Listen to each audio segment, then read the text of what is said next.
அல்ஹம்துலில்லா, புகழ் அனைத்தும் அல்லாஹ் ஒருவனுக்கு உண்டாகட்டுமாக. அல்லாஹ்வினுடைய மாபெரும் கிருபையினால், எல்லாம் வல்ல அல்லாஹ்வினுடைய கிருபையினால் 6ஆம் நாள் தராவி தொழக்கூடிய பாக்கியத்தை அல்லாஹ் தான் நமக்கு வழங்கியிருக்கிறான். அல்ஹம்துலில்லா. இந்த 6ஆம் நாள் தராவி தொழுதால் என்ன நன்மை என்று நான் பார்க்கின்ற பொழுது, பைத்துல் மஅமூரை தவாஃப் செய்த நன்மை மட்டுமல்ல, உலகத்தில் இருக்கக்கூடிய அத்தனை வஸ்துக்களும் யார் யாரெல்லாம் தொழுகையில் நிலைநாட்டினார்களோ அவர்களுக்காக பாவ மன்னிப்பு தேடுகிறது.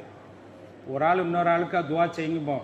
ஆனால் உலகத்தில் படைக்கப்பட்ட வஸ்துக்கள் அனைத்தும் யார் யாரெல்லாம் 6ஆம் நாள் தராவி தொழுதார்களோ அத்தனை பேர்களுக்காகவும் என்ன செய்து பாவ மன்னிப்பு தேடுகிறது என்று நாம் பார்க்கிறோம்.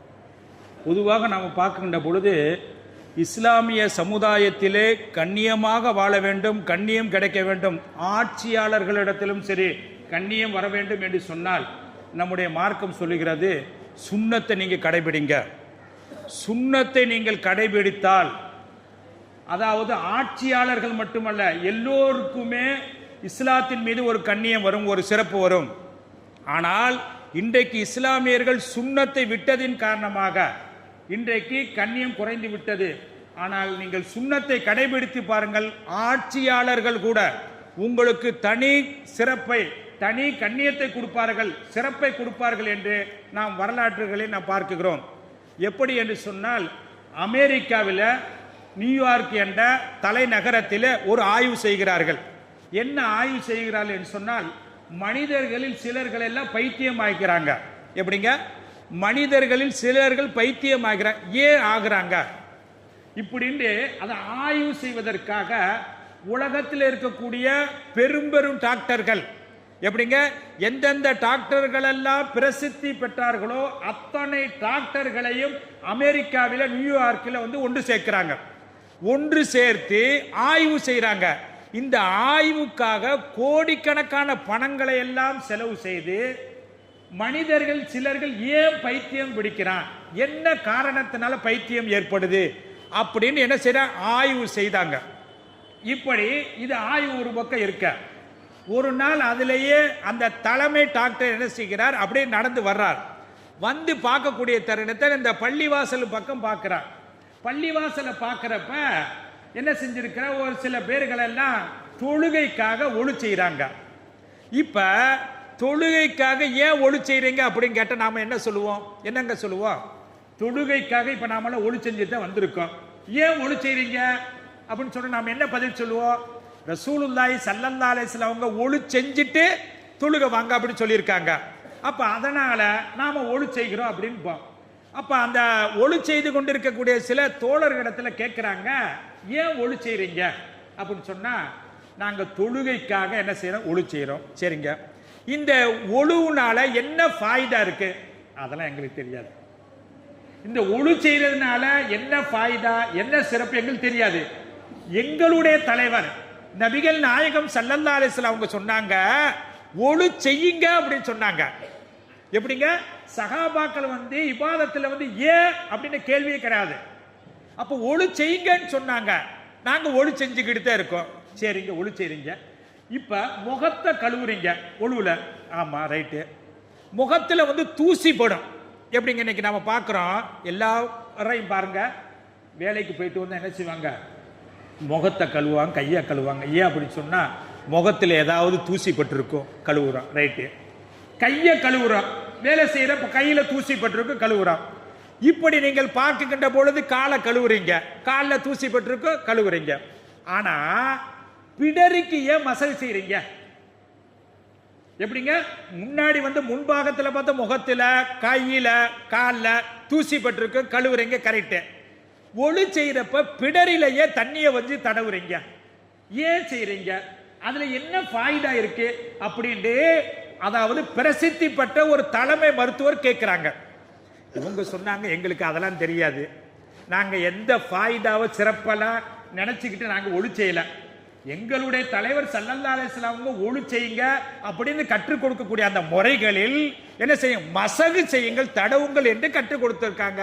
நாங்க மசகு செய்யறோம் அப்படின்ற உடனே அந்த தலைமை மருத்துவர் சொன்னார், இந்த மசகு செய்யறீங்களே, தண்ணியை தொட்டு பிடரையில தடவுறீங்களே, இது மூலமாக என்ன ஃபாய்தா என்று சொன்னால், அதாவது பிடரியில் இருந்து ஒரு நரம்பு தலைக்கு போகுது. எப்படிங்க? பிடரியில் இருந்து ஒரு நரம்பு தலைக்கு போகிறது. அப்படி போகக்கூடிய தருணத்தில் இந்த பிடரியிலே உள்ள நரம்பு காய்ந்து விட்டால், பிடரியில உள்ள நரம்பு காய்ந்து விட்டால் அங்கு ரத்தம் போகக்கூடிய அந்த மூளையில் செலுத்தக்கூடிய அந்த நரம்பும் காய்ந்து விடுகிறது. அந்த நரம்பு காய்ந்து விட்டால் ரத்த ஓட்டம் நின்று விடுகிறது. அப்ப மனிதன் பைத்தியமாகிறான். இந்த கண்டுபிடிப்பை கோடிக்கணக்கான பணங்களை செலவு செஞ்சு நாங்க கண்டுபிடிச்சிருக்கிறோம். ஆகையினால கண்டுபிடித்து எல்லா மருத்துவர்களும் சேர்ந்து ஒரு முடிவுக்கு வந்தோம்.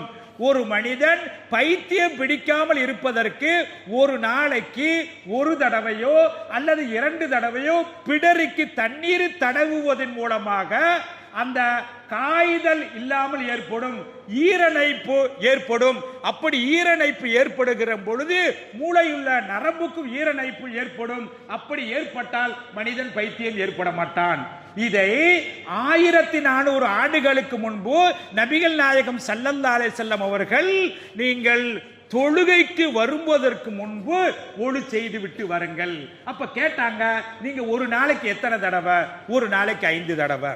அப்ப நாம பார்க்கின்ற பொழுது இது போன்ற ஒரு சுன்னத்துகளை நாம் பின்பற்றுகின்ற பொழுது, அந்த இது போன்ற சுன்னத்துகளை நாம பின்பற்றுகின்ற பொழுது அப்ப நமக்கு என்ன வருதுங்க? பெரும் பெரும் தலைவர்கள் மருத்துவர்கள் கூட நம்மவர்களை போற்றுகிறார்கள். அதைத்தான் சுன்னத்தை விடுவதன் காரணமாக இன்னைக்கு நாம என்ன செய்யறோம்? மக்களால் யார் யாரெல்லாம் நம்மவர்களை கேவலமாக நினைக்கிறார்கள் என்று சொல்ல காரணம் என்ன? இன்னைக்கு நம்முடைய சமுதாயத்தில் சுன்னத்து தானே என்று என்ன செஞ்ச அது சுன்னத்தை விட்டு விட்டோம். இன்னொரு செய்தி இருக்கு, நேரத்தை கருதி நம்புகிறேன். ஆகையினால் நான் பார்க்கின்ற பொழுது பாரசீகம் இருக்கிறது. அந்த பாரசீகத்துக்கு ரசூல் ஸல்லல்லாஹு அலைஹி வஸல்லம் ஒரு தோழரை அனுப்புறாங்க. என்னங்க, ஒரு தோழர் அனுப்புறாங்க. எதுக்காக? தாவா எத்து வைங்க அப்படின்னு என்ன செஞ்சிருக்காங்க? அனுப்பி வைக்கிறாங்க. பொதுவாக பாரசீகள்கிட்ட ஒரு என்னன்னு சொன்னா, யாராவது விருந்தாடி வந்தா முதல்ல விருந்து கொடுப்பாங்க.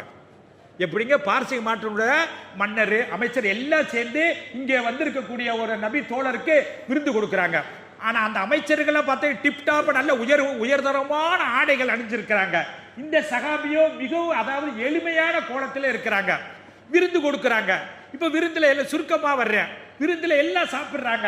சாப்பிடுகின்ற பொழுது இந்த நபி தோழர் எல்லாம் சாப்பிடக்கூடிய தருணத்தில் உணவு கீழே விழுந்துருச்சு. உணவு கீழே விழுந்துருச்சு. இந்த தோழர் அந்த உணவை எடுத்து கழுகி சாப்பிடுகிறார். பக்கத்தில் இருக்கக்கூடிய அமைச்சர்கள் என்ன செய்யறாங்க? என்னங்க இது அசிங்கமான வேலை, இது கேவலம் இல்லையா? ஒரு இழிவு இல்லையா? இது எப்படிப்பட்ட சபை? பெரும்பெரும் அமைச்சர்கள் எல்லாம் உட்கார்ந்து இருக்கக்கூடிய சபையில கீழே விழுந்த உணவை எடுத்து கழுகி சாப்பிடுகிறது அசிங்கமா இல்லையா? அப்படின்ற உடனே அவங்க சொன்னாங்க, நான் இந்த மடையர்களுக்காக என்னுடைய தலைவர் நபிகள் நாயகம் ஸல்லல்லாஹு அலைஹி வஸல்லம் காட்டிய வழியை விட மாட்டேன். எப்படி விட மாட்டேன்? காரணம் அது சுன்னத்து. என்னது?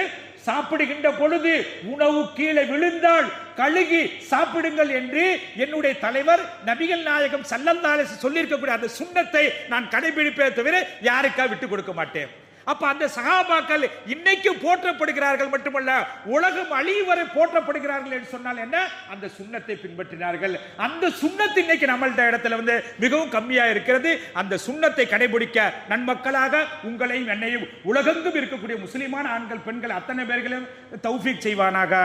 வாஹிர் தவான் அல்ஹம்துலில்லாஹி ரப்பில் ஆலமீன்.